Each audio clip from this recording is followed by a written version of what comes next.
Hello friends, welcome back to my Rumpa লাইফস্টাইলে তোমাদের সবাইকে জানাই অনেক ভালোবাসা এবং নতুন ভিডিওর জন্য রইল অভিনন্দন। তো চলো না স্কিপ করে প্রথম থেকে শেষ পর্যন্ত দেখো, আশা করি তোমাদের ভীষণ ভালো লাগবে। আজকের ব্লগটা আমি দেখাতে চলেছি দেশি গায়া ঘিয়ের ব্লগ। তো আমি দেশি গায়া ঘি বাড়িতেই বানাই, তো সেই জন্য ভাবলাম যে তোমাদের সাথেও শেয়ার করে দিই এই ব্লগটা। একদম সহজ উপায়ে বানিয়ে ফেলতে পারো বাড়িতে, একদম দারুণ ঘি। আর এটা গরমে ঘি বানাতে ভীষণ ভালো লাগে, আর ভাত দিয়ে ঘি খেতেও ভালো লাগে, তাই না? গরমে আর কিছু প্রয়োজন হয় না।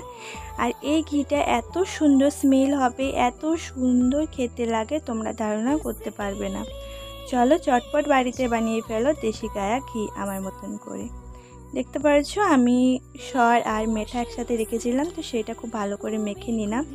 মাখতে মাখতেই যখন দেখবে যে হাতে আর লাগছে না, একদম স্মুথ হয়ে যাবে, অনেক সুন্দর লাগবে, তখন এটা মাখা কমপ্লিট হবে। মাখার পরে দিয়ে দেব আমি জল দেব। আমি যেহেতু থালাতে মাখছি, তো পরিমাণ মতন আমি জল দিয়ে দেব। আর এই দেখতে পাচ্ছ কত সুন্দর আমার বেরিয়ে গেছে মাখনটা।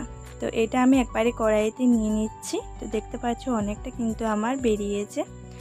আর এটা এত সুন্দর হয় ঘিটা, তোমরা ধারণা করতে পারবে না। বাইরে অনেকেই তো কিনে খাও, তো একবার বাড়িতে ট্রাই করে দেখো, অসাধারণ লাগবে। আমার মতো যদি বানিয়ে ফেলতে পারো। দেখতে পাচ্ছ আমি ঘিটা অলরেডি কড়াইয়ে তুলে নিয়েছিলাম, তো তারপরে একবারে বসিয়ে দিয়েছি উনুনে।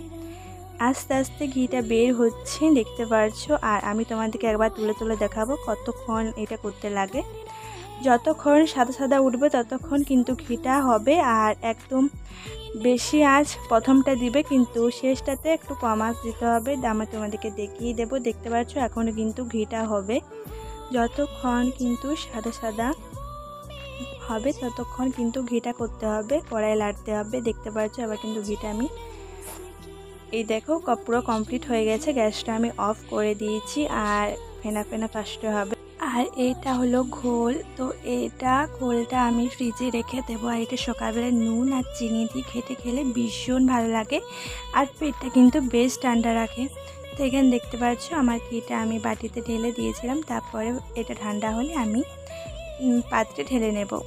তো এটা ঠান্ডা হয়ে গেছে। তো ঠান্ডা হওয়ার পরে আমি পাত্রে ঢেলে নিয়েছি। তো ঘিটা দেখতে পেলে কীরকম হলো। আর আমার চ্যানেল নতুন হয়ে থাকলে অবশ্যই সাবস্ক্রাইব করতে ভুলো না। ভিডিওটা কীরকম লেগেছে অবশ্যই কমেন্ট করে জানিও, আর পাশে থেকেও সাথে থেকেও।